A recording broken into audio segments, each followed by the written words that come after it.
Hey y'all, it's Jacqueline. And Adam. For Pixie Dust PhD. We recently just got back from our Disneyland trip as of the day that we're recording this. Not sure when it'll get posted, but I didn't do a lot of actual vlogging while we were there. We were pretty like go, go, go, and then we were with my family. So thought we would do the Disneyland trip in a recap review style here. I'll insert footage and text on screen as needed. But for this first recap, we're gonna talk about our table service food as well as like lounges.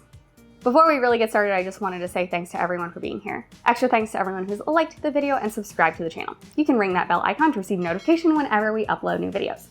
And extra special thanks to all of my monthly supporters over on my Ko-fi. If you are interested in supporting me outside of YouTube, I will leave a link in the description below to my Ko-fi. I do have some notes on my phone here, so you'll see me looking at that occasionally, but let's go ahead and get started. First things first, our first table service meal was Chef's Counter at Napa Rose, so obviously set the bar very high. We did record a separate video on that altogether, so we won't belabor the point. Obviously, it was like an extremely memorable experience. Yeah, it gave five-star dining a run for its money. Totally. So is it worth it? It really depends on your budget. It certainly is one of those kind of like awesome once-in-a-lifetime things. And yeah, I have no complaints. It's just very, very, very expensive. Yeah, it's going to be definitely an outlier compared to some of the other things we'll be talking about today. Totally. And it's not really fair to compare anything else to Napa Rose Chef's Counter. Timing-wise, it's just like when it fit into our schedule. So obviously maybe not like the smartest to start with it, but we got it in and that's what counted. The next day was a park day for us. We were primarily at DCA, though we did do some park hopping, but we started out with brunch at Lamplight Lounge. And we had dined at Lamplight Lounge before, but I think it was lunch or dinner. It wasn't brunch. So this was somewhat of a new experience for us. Yeah, they only do brunch on the weekends during the lunchtime hours. Yeah, so it's a smaller menu, I think, too. Between the time we booked it and we went, they actually changed the menus. I think it is now a little bit reduced for brunch. If I recall correctly, there's like 6 or so mains and it's like French toast and then everything else has some amount of egg. So I'm not really an egg eater. Maybe like wasn't the best choice for me. When we booked it, I was planning on getting the lobster nachos, but you can't get that. As of when we were there, you couldn't get it for brunch if you like had a proper reservation at Lamplight Lounge. Overall, I think we spent about $100. We got 2 entrees and 2 drinks. It's cute, it's fun. We sat inside, but note that that is still like open air. So, you know, it was a chilly day and I was still cold. Yeah, it was also 10 a.m. resi because we were in the parks from early entry and we were jet lagged. So it very much felt like lunchtime and I think we both got pretty lunch forward items. So. Yeah, I had the chilaquiles. Again, comes with eggs. I had asked if I could substitute the egg for, you know, fruit or like the cheesy mashed potato, like whatever other side, just because I don't eat eggs and I didn't want them to go to waste. And I was told pretty hard, like, nope, like you can pay for an extra side if you want, but you can't substitute, which to me was pretty shocking compared to Disney World. Like subbing sides is very common in my experience. And even like at IHOP and Denny's, if I go and get a Grand Slam or whatever and I don't want the eggs and I ask for double hash brown, they're like, sure.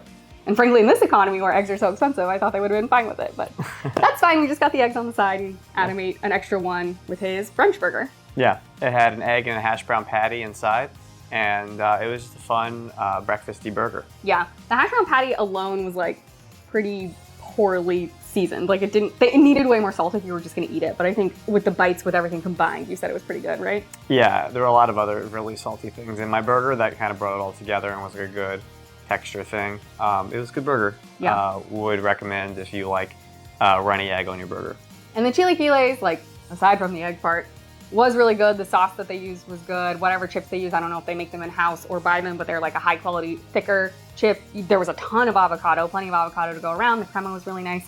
It's also a pretty big portion. It's right? Big. You are paying like, I don't remember how many dollars, more than $20 for chilaquiles. So good thing that it's big, but yeah.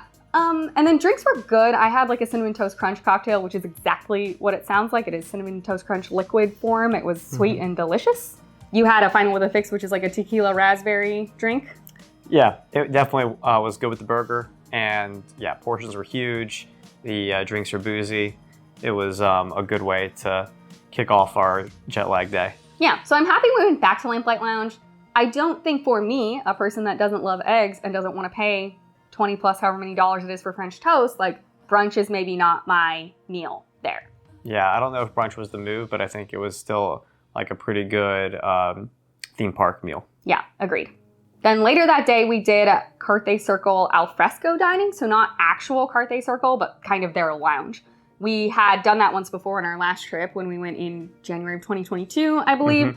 Funnily, so now this is 2 for 2. We booked al fresco dining and been sat inside. So I do not understand the naming convention, but that's fine. So we had always intended to get like a couple cocktails just as a, nice sit down break. Kind of later in the day, it was early evening by this time. And we each got one cocktail and we split a seasonal salad. Yeah, at that point we just kind of wanted something refreshing, and that kind of fit the bill.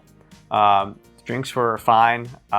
They weren't double strains, which is always kind of a pet peeve of ours for the amount that you're paying.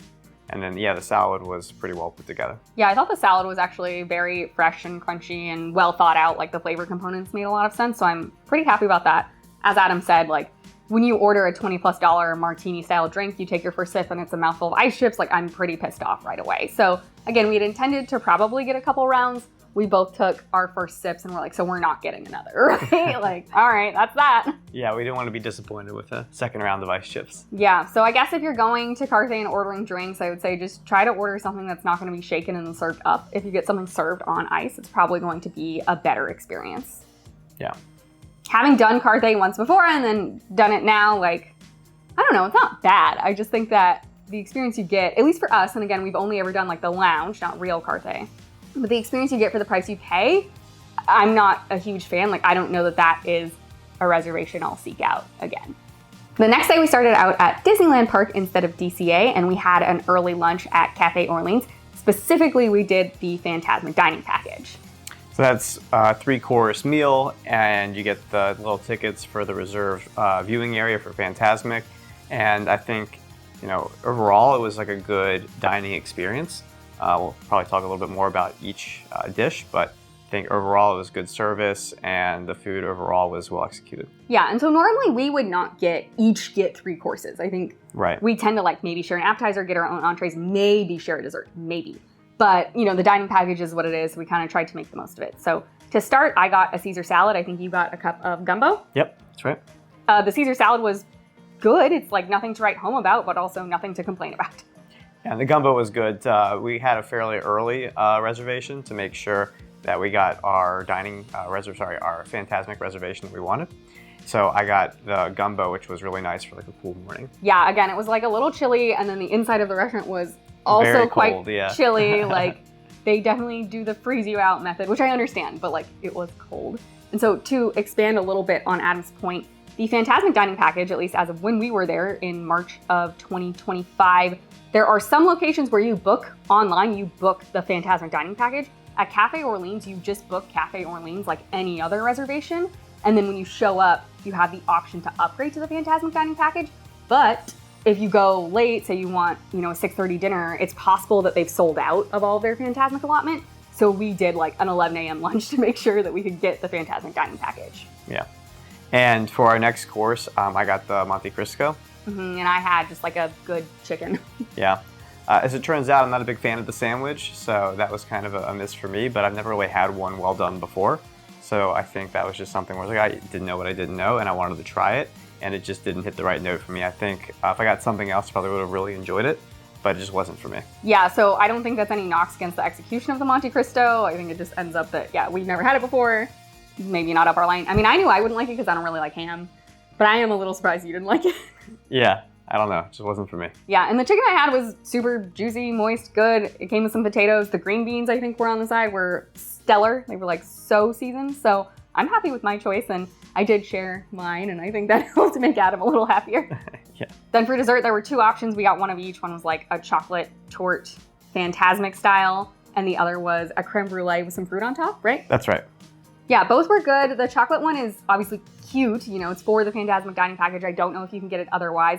It is very, very, very rich, very heavy. If you love chocolate, then that's for you. For me, I'm like, this is a bit too much. We definitely didn't finish it. No way. But the fruit tart creme brulee was like actually like really well done. It wasn't like a homemade tart crust or anything, but the filling and then the berries on top was really good. Yeah. And your Fantasmic dining package, despite it not saying this on the menu, does come with a standard drink. So coffee, tea, water, juice, soda.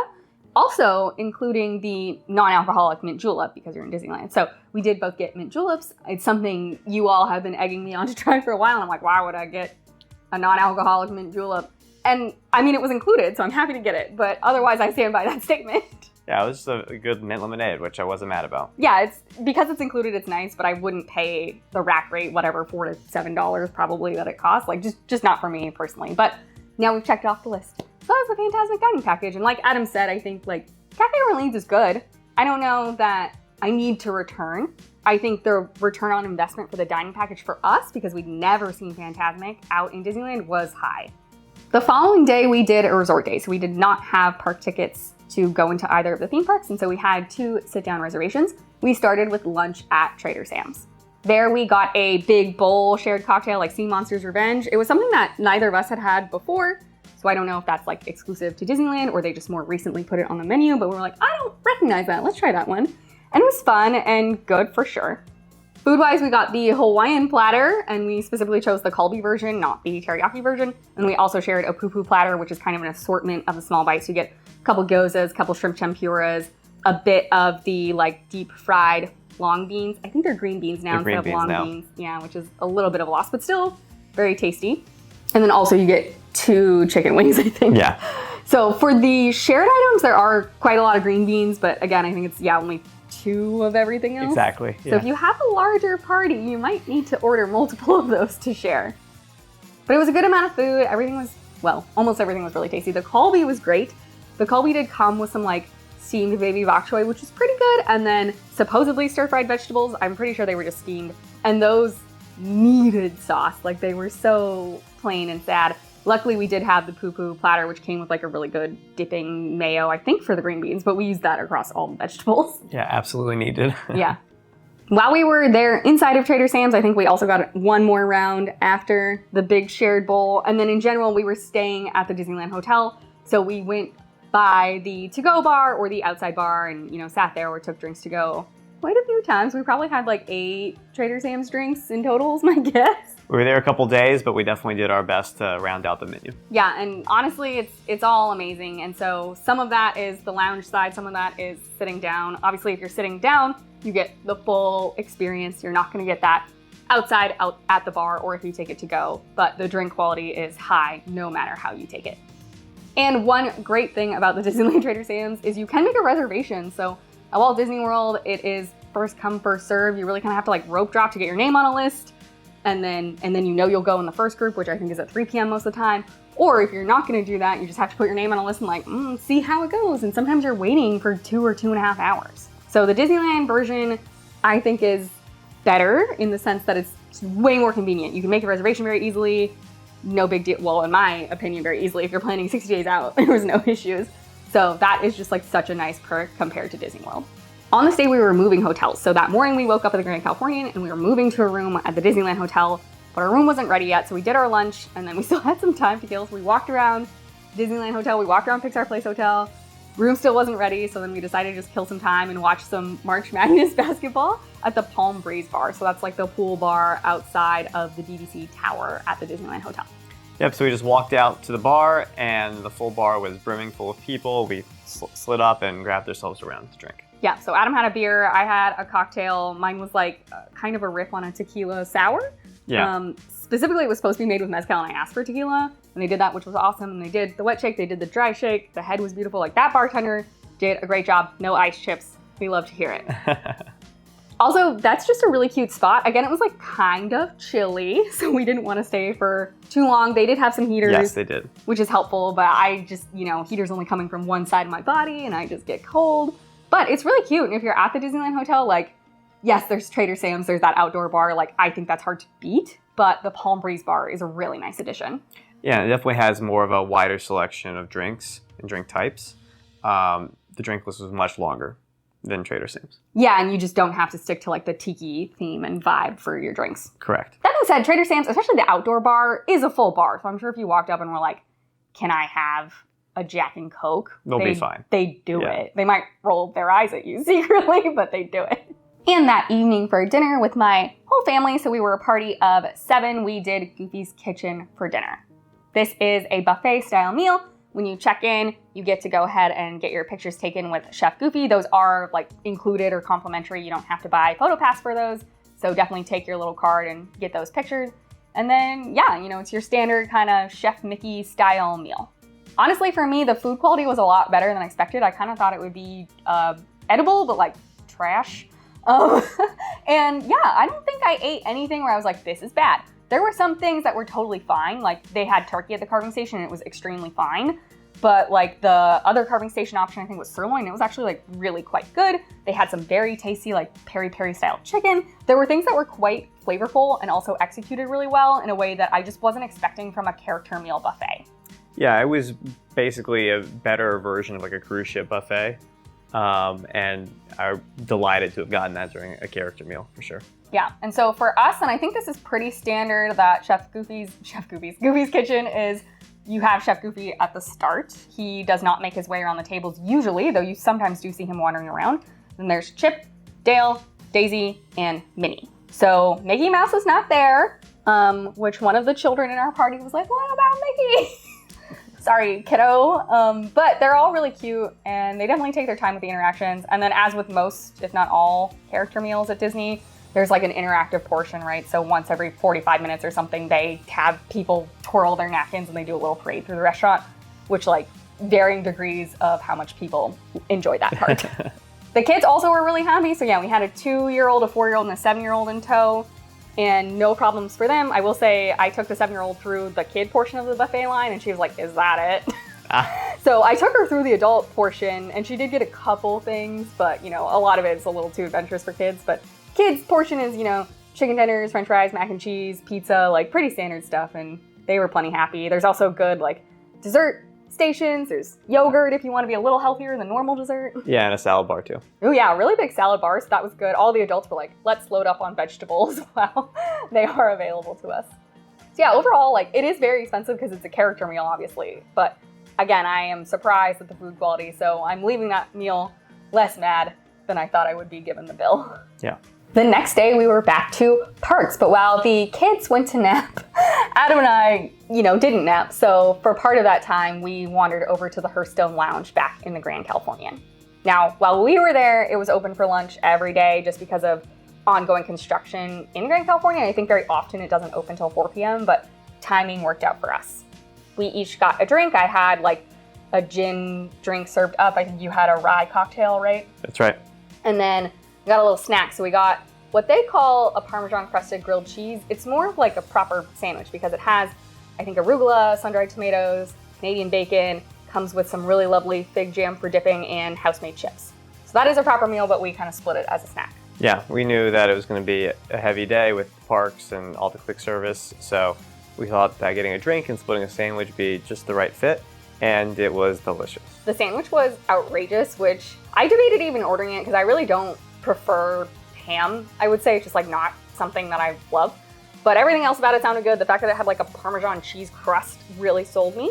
The fig jam wasn't even listed on the menu when it came out. I was like delighted. And the house-made chips were obnoxiously good. Like that's crazy. The drink, again, mine, shaken, served up, not double strength, had ice chips. Very annoying to me.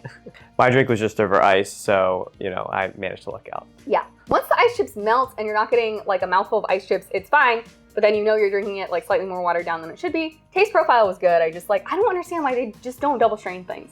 So Hearthstone Lounge, mixed review for me, where like the food was amazing. The drink in principle was good. It just wasn't double strained. It's definitely someplace I think I would go back though, especially if you kind of just slink up to the bar and like grab something real quick. You don't necessarily need a reservation. Like, yeah, it's a nice spot. We did also just grab a quick round at the Craftsman Bar, the bar part, not the grill part, so like the outdoor pool bar. We just joined the walk-up wait list and we each had one drink there. I personally like getting drinks there more than Hearthstone, but yeah, it was fine. We hadn't been to Hearthstone ever before, so that was like new for us. We had been to Craftsman Grill on our last trip, so we kind of knew what we were getting into. And yeah, I think the drinks there are really good. We both had drinks shaken and served up. There were no ice chips, so they already won there. You specifically had a passion fruit martini, which was just stellar. Those seem like they could run too sweet, but they definitely balance it out with the right amount of acid. And yeah, that was a very craveable drink. It's definitely a place I would go back to. Yeah, Disney knows how to do a good pool bar, that's for sure. So true. And they're also very cognizant that you are at Disney, so we sat down and we ordered and she asked, you know, the waitress preemptively asked, like, do you want those in to-go cups so you can like continue your park day, because we were there pretty midday. And we were like, no, like we'll sit here and enjoy it. But I think it's really nice that they're like on top of it enough to think about that and ask. The last sit down meal we did as a whole group of 7, we had lunch at Centrico, which is in downtown Disney. We picked this basically because I figured the kids would be eating like a lot of chicken fingers, and Centrico's kids menu is super approachable for most kids, I think, but you know, it's like burritos or like beans and rice or whatever. It's not just chicken fingers. You can get a quesadilla. I think one of the kids did get mac and cheese, but so be it. And then the adult offerings I thought were really interesting. Yeah, it definitely looked like a really good menu, and we were excited to try it out. Yeah, once again though, this is like outdoor seating. It turns out, I'm sure that most like table service restaurants you sit more inside, but then I don't know, Lamplight Lounge was kind of outside. That's LA for you though. Yeah, and I guess Cafe Orleans was inside, but it was just freezing. But anyway, we were there and it was like oddly chilly, so yeah, we sat outside, and had it not been for the wind, it probably would have been fine, but it was pretty windy, so like everyone was pretty cold. But otherwise, like the setting is quite beautiful. I think that they changed the Uva bar over into Centrico. Yes. And for my money, like extremely small sample size, you know, this is just my opinion, but I think it's an upgrade. So yeah, we split a very large beef burrito. It was big. It was big. It was kind of like everything you want Chipotle to be when you're like, oh, I'm craving Chipotle, and then you go and you're eating, you're like, it's good. This was like, dang, like that's real good. So that was great. And then we also shared like a Mexican street corn, like esquites situation, which was weirdly watery. Yeah, I don't know if it's supposed to be like that, but it was definitely not what I had envisioned. Yeah, and super heavy on like the mayo mixture that they put on. So like it was good, but it wasn't my favorite. I don't think I'd order it again. I would absolutely order the burrito again. Yeah, and the chips and salsa, which are expensive, I got them for the table. So they just brought a whole bunch, and everyone was very happy noshing on those to begin the meal. The chips were really good. So yeah, they're not free. You do have to pay for them. I think chips and salsa was only like $6 though. Yeah. And for the amount they brought, again, for all 7 of us, we only paid for like 1 chips and salsa, and there was a lot. The chips were really good. I think it's worth it, but I also live in DC where like generally you do pay for chips and salsa here. Yeah. And then also we got drinks as well. Mm-hmm. And I all thought those were really good too. Yeah, every adult got drinks. My sibling just got beer, so I'm sure he was happy, but whatever. And then his wife got a cocktail. You both got the espresso martini, right? That's right. Yeah, and I had a twist on a margarita that was like fantastic. And if the day was nicer and we sat there longer, I probably would have got another, but I think we were all anxious to get inside and out of the wind. And finally, Disney adjacent, on our arrival day, we had some time to kill again before our hotel room was ready. So we headed over to the Anaheim Packing District, which is basically a really cute food hall that they converted an old Sunkist packing building into. That's right, yeah. And so we walked around there and just decided we wanted like a really light bite because we were going to Napa Rose Chef's Counter later, so we didn't want to be full. So we went to a place called Pique-Nique, which you can basically like build your own cheese and charcuterie plate. Got some wine there, super cute. The staff there were lovely and super kind and nice. They gave us some free Lambrusco for just being chill, so that was cool. And then we also got a round over at the Hammer Bar, which is just in the same building but across the way.